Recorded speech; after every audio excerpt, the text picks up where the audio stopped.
ketika segala sanksi dan upaya menjatuhkan gagal total. Sebagai satu-satunya negara adidaya di dunia, setelah Perang Dingin, AS kini menghadapi masalah yang sangat pusing kepala. Meskipun memiliki keunggulan kekuatan yang sangat jelas, AS tetap tidak dapat menemukan langkah yang efektif untuk menahan pertumbuhan pesat China dalam jangka panjang. Setiap siasat dan strategi yang tampaknya efektif di masa lalu dengan cepat menjadi kurang ampuh, karena China dapat dengan cepat mengembangkan daya tahan alias obat penangkalnya. Sebagai contohnya, pada akhir tahun 1980-an, untuk mempertahankan keunggulan militer absolutnya atas China, AS bersama sekutunya menerapkan embargo senjata terhadap China. Namun, hasilnya justru memperbesar kesenjangan kekuatan militer antara dua superpower dunia AS dan China. Setelah bertahun-tahun berjuang keras, China kini justru menjadi salah satu dari sedikit negara di dunia yang memiliki sistem industri militer yang paling lengkap dan mutakhir. China tidak hanya mampu memenuhi kebutuhan senjata dalam negeri, tetapi juga telah banyak mengekspor peralatan senjata canggih ke negara lain di dunia.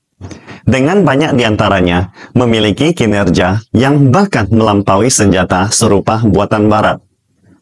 Yang membuat AS lebih khawatir adalah kenyataan bahwa harga senjata serupa made in China jauh lebih rendah daripada buatan AS. Misalnya, dengan anggaran sekitar 1 miliar dolar, AS hanya dapat membeli satu fregat kelas Navy Constellation, sementara China bisa mendapatkan kapal perusak tipe 055 paling canggih yang tonasenya setara dengan standar kapal perusak destroyer. Dengan kata lain, anggaran militer AS tampak beberapa kali lipat lebih besar dari China. Tetapi dalam pembelian peralatan senjata militer, ratusan miliar dolar anggaran militer AS tampaknya sangat tidak efisien. Mungkin banyak netizen dunia akan merasa aneh, mengapa bisa demikian? Di bidang lain, AS juga terus menggunakan berbagai upaya blokade teknologi dan sanksi untuk mempertahankan keunggulannya atas China. Di bidang antariksa, AS memberlakukan apa yang disebut Wolf Amendment atau klausul Wolf, yang khusus melarang NASA melakukan segala kerjasama bilateral luar angkasa dengan China, kecuali mendapat persetujuan Kongres AS.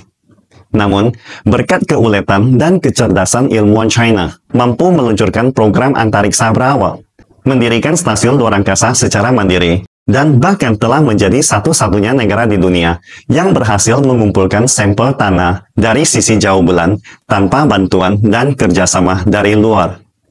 Akibatnya, AS yang tadinya mengandalkan Wolf Amendment untuk menahan perkembangan antariksa China, malah kini harus mendekati dan mengemis kepada China untuk berbagi sampel tanah bulan.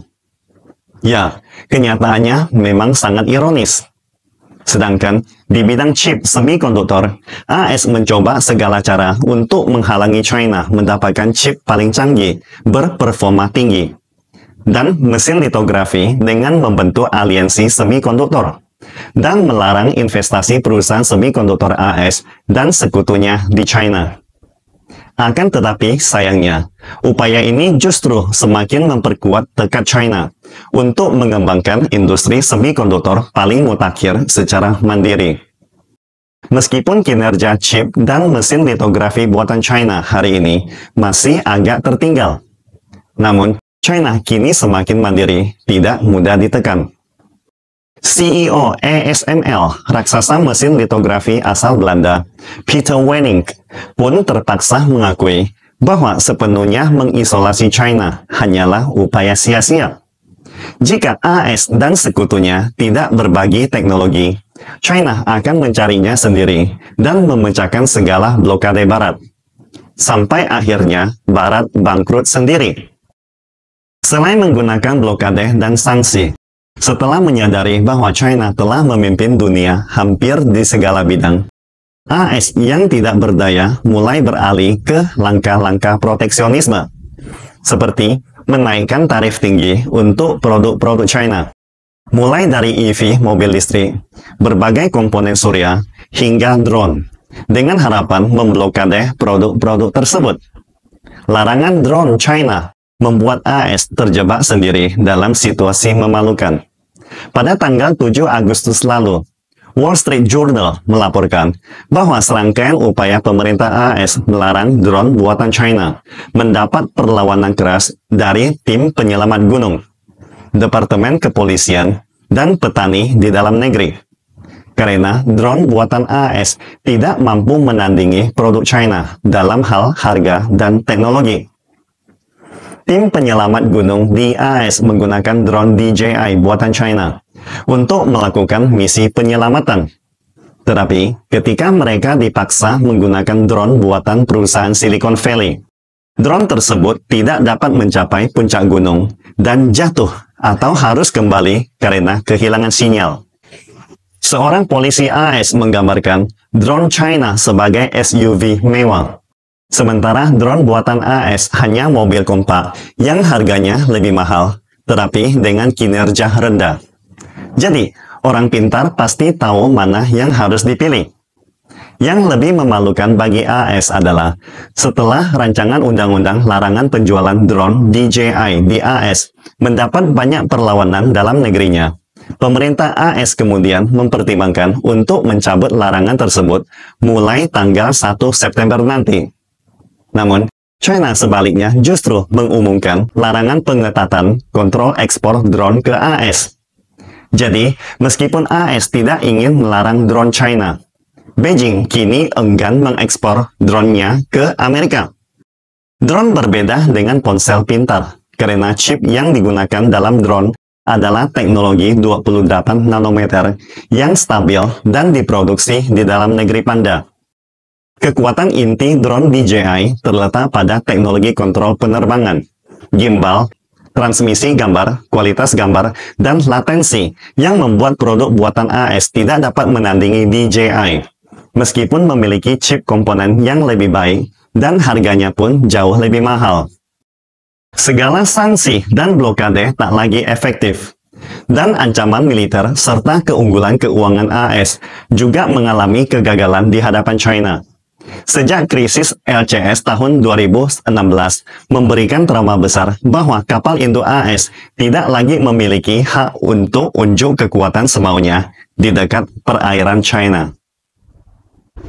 Jika kapal induk AS masuk ke First Island Chain atau rantai pulau pertama, yang pertama kali mereka pikirkan bukanlah ancaman terhadap China, melainkan bagaimana menyelamatkan diri mereka sendiri.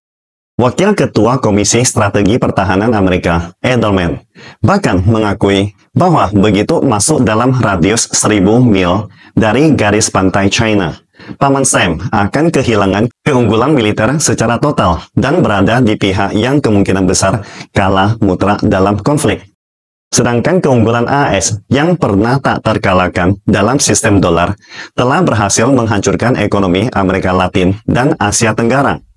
Namun, ketika pusat manufaktur berpindah ke China dan China mengumpulkan kekayaan yang sangat besar, upaya Amerika untuk memulai kembali strategi keuangan tersebut terhadap China pun juga telah gagal.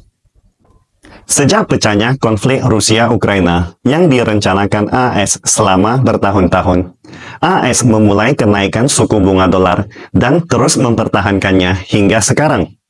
Sektor perbankan AS menggunakan suku bunga tinggi untuk menarik uang panas dari seluruh dunia dengan tujuan berusaha menghancurkan ekonomi China dan mengambil alih aset-aset China. Namun sayangnya, segala upaya AS tampaknya sangat bertentangan dengan kehendak Tuhan. Meskipun suku bunga dolar terus naik, China tetap mempertahankan kebijakan suku bunga rendah. Dan nilai tukar yuan terhadap dolar tidak terus-menerus terdepresiasi secara signifikan.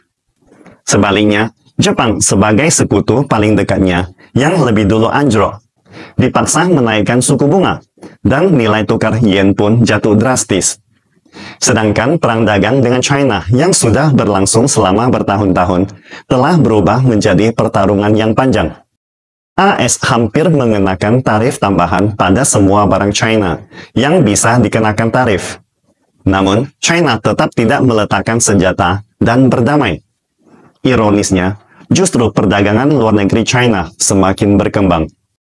Statistik menunjukkan pada bulan Juli, nilai total perdagangan Made in China meningkat 6,5% year-on-year, dengan ekspor meningkat 6,5% year-on-year, dan ekspor mobil mencapai 462,86 miliar yuan, meningkat 20,7% dari tahun per tahun. Upaya AS untuk menekan mobil listrik China tidak hanya gagal menghentikan ekspor mobil China, tetapi juga membuat AS terjebak dalam situasi memalukan di dunia. Saat China memperluas pasar mobil listriknya di luar negeri, AS tidak dapat menemukan cara efisien untuk menerapkan sanksi, karena China telah menguasai seluruh rantai industri dan teknologi mobil listrik. AS kini berada di posisi canggung menghadapi China. Tak mampu mengalahkan, tak bisa bertahan, berbagai sanksi tak mempan, dan senjata keuangan Wall Street andalan pun tak berdaya. Akhirnya, AS hanya bisa menyaksikan China melaju pesat di depan, tanpa bisa berbuat apa-apa.